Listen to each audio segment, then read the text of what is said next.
দর্শক, আসসালামু আলাইকুম। আশা করছি সবাই ভালো আছেন। আজকে আমি খুব সৌভাগ্যবান। আমার পাশে যে বসে আছেন মাওলানা সাহেব, মুফতি সাহেব, আ আজিজুল ভাই। উনি যাত্রাবাড়ী একটা মাদ্রাসায় শিক্ষকতা করেন। আলহামদুলিল্লাহ দীর্ঘ প্রচেষ্টার পর, দীর্ঘ অপেক্ষার পর একটি সুন্দর নিউজ নিয়ে আজকে আমার চেম্বারে মিষ্টি নিয়ে আসেন। হুজুর মানুষ, তার দোয়া খুবই আ প্রয়োজন এবং ভালো লাগার বিষয়। বেসিক্যালি উনাদের যে সমস্যাটা ছিল, আজিজুল ভাইয়েরও সমস্যা ছিল, তার ওয়াইফেরও সমস্যা ছিল।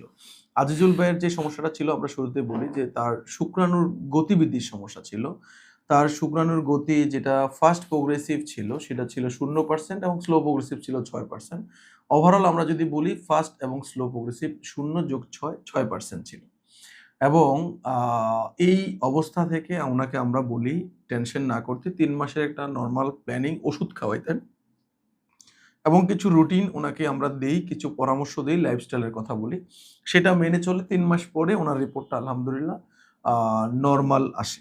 উনার রিপোর্টটা নরমাল আসে। আমরা যদি উনাদেরকে দেখি, আজিজুল ভাইয়ের এই রিপোর্টটা ছিল এই অ্যাস্টেনোজোস্পার্মিয়া এবং ৩ মাস পরে উনার যে রিপোর্টটা ছিল, উনার রিপোর্টটা ছিল একেবারেই নরমোজোস্পার্মিয়া আসে।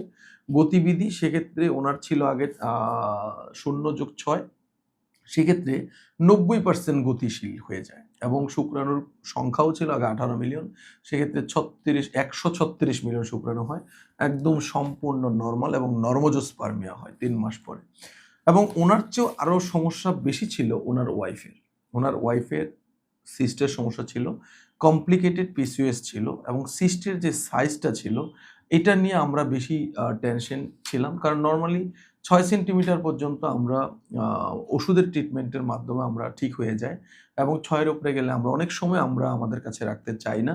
রোগী যদি নিজে খুব রিস্ক নিয়ে থাকতে চায়, সেক্ষেত্রে আমরা অনেক সময় বলি যে, "আপনি এই কাজগুলো যদি সঠিক মাত্রায় করেন, তাহলে হয়তোবা থাকতে পারবেন।" ঠিক তাই আজিজুল ভাইয়ের ওয়াইফও তাই ছিল। 6.4 সেন্টিমিটার ছিল উনার সিস্টের সাইজ। 6.4 ইনটু 5.4 ইনটু 5.2, ভলিউম ছিল 97, অনেক বেশি 97.5। এই জায়গা থেকে এবং আরেকটা সিস্ট ছিল উনাদের, ২ টা সিস্ট ছিল। আরেকটা ছিল 5.6 ইনটু 4.5, 4.7, ২ টা সিস্টই অনেক বড়, বড় সিস্ট ছিল। সেই জায়গা থেকে উনাদেরকে কাউন্সেলিং করলাম, যদি আপনারা সঠিক ট্রাই করেন, যদি সঠিকভাবে আপনারা মেনে চলেন, রুটিনগুলো মেনে চলতে পারেন, তাহলে আমার চিকিৎসা আপনারা শুরু করতে পারেন। আদারওয়াইজ আমরা আপনাদেরকে চিকিৎসায় নেব না। কারণ আপনারা এখানে একটু দেখেন উনার সিস্টের সাইজটা। উপরের যেই সিস্ট এখানে হচ্ছে 6.4 ইনটু 5.4 ইনটু 5.2 এখানে, হ্যাঁ? আর আরেকটা সিস্ট আমরা যেটা বললাম 5.6 সেন্টিমিটার এটা। এই ২ টা সিস্ট উনার ছিল, অনেক বড় আ ছিল। কোনো ফলিকল, ডিম বড় হতো না, তাই না? এই সমস্যাগুলা ছিল। যেহেতু পিসিওএস ছিল, ডিম বড় না হওয়াটাই স্বাভাবিক ছিল। খুব মিরাকেল যে উনার ওয়াইফ এত সুন্দর করে রুটিন মেনে চলেন। উনার ওজন ছিল আ প্রায় ৬২। ৬২ কেজি ছিল। সেখান থেকে কমাইতে লাস্ট পর্যন্ত ৭ মাস পরে উনার 51 কেজি আসে এবং উনার সিস্ট একেবারেই নরমাল চলে আসে। একদম এই জায়গা থেকে উনার পরবর্তীতে আমরা যখন পরীক্ষাটা করে দেখি উনার রিপোর্টটা সম্পূর্ণরূপে নরমাল ফাইন্ডিংস। একদম আমরা স্কয়ার থেকে একটা পরীক্ষা করি, নরমাল সোনোগ্রাফিক ফাইন্ডিংস আসেন। আলহামদুলিল্লাহ উনার রিপোর্টটা নরমাল হয় এবং তার পরিপ্রেক্ষিতে উনি গত মাসে, এই রমজান মাসে আল্লাহ তাআলা উনাদেরকে কবুল করেন এবং ঈদের পরে পরীক্ষা করেন। কাঠি টেস্টে পজিটিভ ২ দাগ, যেটা কাঙ্ক্ষিত রেজাল্ট। পরবর্তীতে আমি উনাদেরকে বিটা ইসিজি টেস্ট করাই। বিটা ইসিজিতে আলহামদুলিল্লাহ ৫,০০০ আসেন। ৫,০০০ বিটা ইসিজি। আমরা জানি নরমালি ৫ এর উপরে যখন থাকে বিটা ইসিজি, সেটা প্রেগন্যান্সি কনফার্ম পজিটিভ। আমি বেশি কিছু বলব না। খুবই আনন্দিত, খুবই খুশি। আমি আজিজুল ভাইয়ের কাছ থেকে শুনবো যে আজকের দিনটা তার কেমন লাগছে এবং এই যে একটা আনন্দের সংবাদ, এটা কেমন লাগছে এবং তারা যে সমস্যাটা ছিল, বিশেষ করে ওয়াইফ এবং তার যে প্রবলেম ছিল, এটা তাদের আ কি ধরনের চিকিৎসা করেছিলেন বা কি নিয়ম তারা মেনেছিলেন, এটা একটু যদি দর্শকদের উদ্দেশ্যে আজিজুল ভাই একটু বলেন, আমার দর্শকদের উপকার হয়। আসসালামু আলাইকুম। আশা করি সবাই ভালো আছেন। আমি আলহামদুলিল্লাহ ভালো আছি। আসলে খুশির কথা বলতে গেলে খুশির কোনো সীমা নেই। মানে আমি আল্লাহ পাকের পরে স্যারের অনেক শুকরিয়া ও কৃতজ্ঞতা পালন করি। এরপরে আমার হুজুর মুফতি ইব্রাহিম সাহেব, উনার মাধ্যমেই আমি উনার কাছে দীর্ঘ 9 বছর পড়েছিলাম। উনারও এখানে কনসিভ হয়েছিল।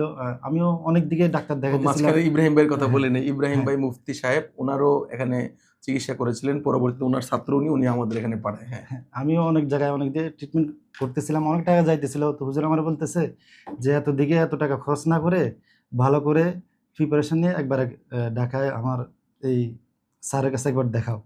তো আমি প্রিপারেশন নিয়ে আমার ওয়াইফকে একেবারে ঢাকায় নিয়ে আসলাম। তো আসলাম, দোনোজনকে পরীক্ষা দিছে।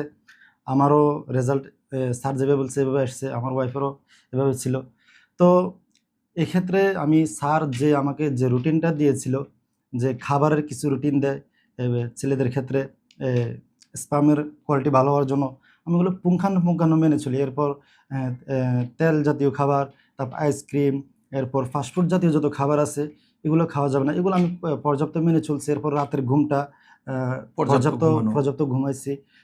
৩ মাসের কোর্সের মাধ্যমে ৩ মাসের ওষুধের মাধ্যমে আলহামদুলিল্লাহ আমার রিপোর্ট একেবারে পরিপূর্ণ ভালো হয়ে যায়। সুস্থ হয়ে যায়। হুম।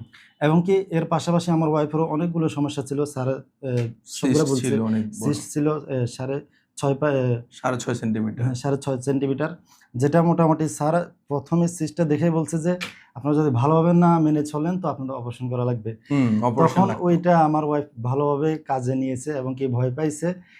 স্যার যেভাবে বলছে প্রতিদিন, হ্যাঁ, ১ ঘন্টা করে হাঁটতে হবে, রাতে খাবার খাওয়া যাবে না। ওজনটাও বেশি ছিল। ৬২ কেজি ওজন ছিল। রাতে খাবার খাওয়া যাবে না। হ্যাঁ, রুটি খাবে, হালকা স্যুপ বা শাকসবজি খাবে রাতের বেলা। এই জাতীয় সকল ধরনের এই নিয়মগুলো আমরা মেনে চলছি। এরপর আলহামদুলিল্লাহ আমাদের সিস্টও ভালো হয়ে গেছে। ডিম বড় হতো না, ডিম ওটাও ঠিক হয়েছে। এই জাতীয় যা আছে। এরপর সর্বশেষ আ একটা এসএইচজি একটা পরীক্ষা দেওয়া হয়েছিল। Tube test. হ্যাঁ, টিউব টেস্টের। ওইটা তো ডিফর্মিটি ইন শেপ আসছিল। একটু সমস্যা ছিল। এটাও হ্যাঁ, পরে ওটা আলহামদুলিল্লাহ। ওটাও আলহামদুলিল্লাহ ওটা কেটে উঠে ওষুধের পরে কনসিভ করে নিছে। তো সবার উদ্দেশ্যে আমার এটাই বলা থাকবে যে হতাশ হওয়া যাবে না। ভরসা রাখতে হবে। স্বামী-স্ত্রী একজন একজনকে সাপোর্ট করতে হবে। অনেক সময় একদম। দেখা যায় যে হাসব্যান্ডের একটা রিপোর্ট কোনরকম একটা কিছু আসছে, স্ত্রী থেকে এ মানে স্ত্রী তাদেরকে খুব অনেক দোষারোপ, ইয়া হয় যে হ্যাঁ, দোষারোপ দোষারোপ করে করে ফেলে। বা স্ত্রী হয়েছে স্বামী খুব দোষারোপ করে, এগুলো করা যাবে না।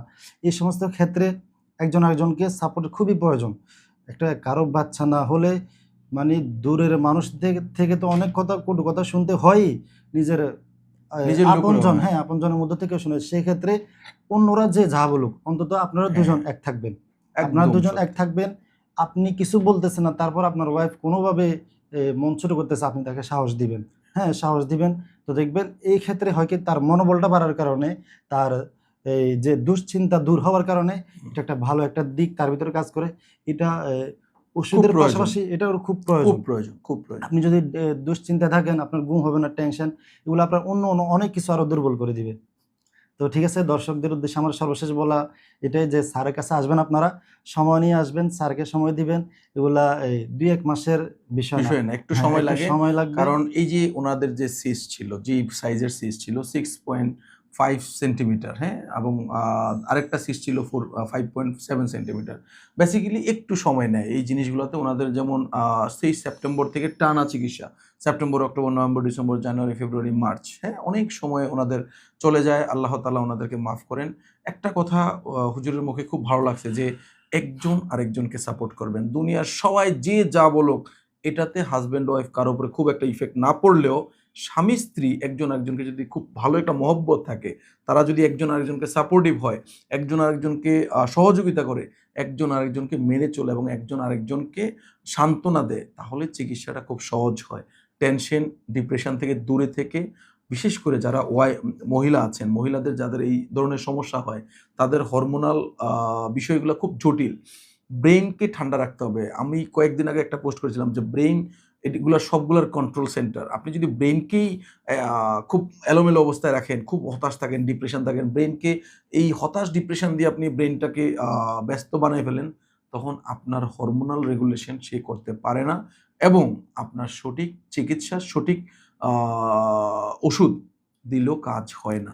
সেক্ষেত্রে হ্যাঁ, সর্বশেষ আমি যে আরেকটা কথা বলতাম যে স্যারের কাছে আমি যে জিনিসটা আমি ম্যাজিক্যালি আমি অনুভব করি যে বাচ্চা হইতেছে না মানে আল্লাহ দিতেছে না, ঠিক আছে আল্লাহ দিতেছে না। আল্লাহ কোনো না কোনো কারণে দিতেছে না। দিচ্ছে না। কারণ এটা আপনাকে পরীক্ষার মাধ্যমে জানতে হবে। তো স্যারের মাধ্যমে হয় কি যে আপনার যে রোগটা ধরা খাইবে, স্যার যে সময়টা দিবে এই সময়ের ভিতর বাচ্চা হোক না হোক, আপনার যে রোগটা দিছে এই রোগটা আল্লাহর রহমতে স্যারের মাধ্যমে আপনার চিকিৎসা যদি ফলো করেন, আপনার রোগটা মুক্তি পাবে। ধরুন কথা আপনার চিস্ট আসছে, স্যার যে Cyst গাইডলাইনটা ভালো দিবে করতে চিস্ট হবে। ভালো হবে, আপনার ডিম ছোট, ডিম বড় হবে, ডিম বড় হবে। আপনার পুরুষের ক্ষেত্রে মোটালিটি কোনো সমস্যা, স্যার যে সমস্যাগুলো ওই সমস্যাগুলো কি আপনার কারণ গোড়ার সমস্যা ঠিক হুম, হুম, করতে হবে। হ্যাঁ, এই আপনার রোগ যেটা ধরা খাবে ওটা ইনশাআল্লাহ স্যারের মাধ্যমে কেটে যাবে, এটা নিশ্চিত। বাকি এরপর ফলাফল বাকিটা আল্লাহ হ্যাঁ, তাআলার আল্লাহ হাত। তাআলার হাতে। আল্লাহ দেখবেন। কারণ ওনাদেরও সমস্যা ছিল, গতিবিধির সমস্যা ছিল, সিস্টের সমস্যা ছিল, ইউটেরাসের একটু প্রবলেম ছিল। তারপরে আর ইয়ে হতো না, সংখ্যার সাইজটা ঠিক ছিল না। ডিম। এই জিনিস ডিমগুলার সাইজ ঠিক ছিল না। সো আল্লাহ তাআলা সবকিছু মাফ করে এই আজিজুল ভাইকে মাফ করেছেন। একটা সুন্দর সংবাদ শুনেছেন এবং আজিজুল ভাইকেও ধন্যবাদ, তার ওয়াইফকেও কনগ্রাচুলেশন, ইব্রাহিম ভাইকেও ধন্যবাদ। সবাই ভালো থাকবেন। দোয়া করবেন তাদের অনাগত সন্তানের জন্য, যেন পরবর্তী জার্নিটা খুব সুন্দর হয়। বাবুটা যেন দুনিয়াতে সুস্থ, স্বাভাবিকভাবে, সুন্দরভাবে আমাদের আসেন দুনিয়াতে, এই কামনা করে আজকের মতো বিদায় নিচ্ছি। ভালো থাকবেন সবাই। আসসালামু আলাইকুম।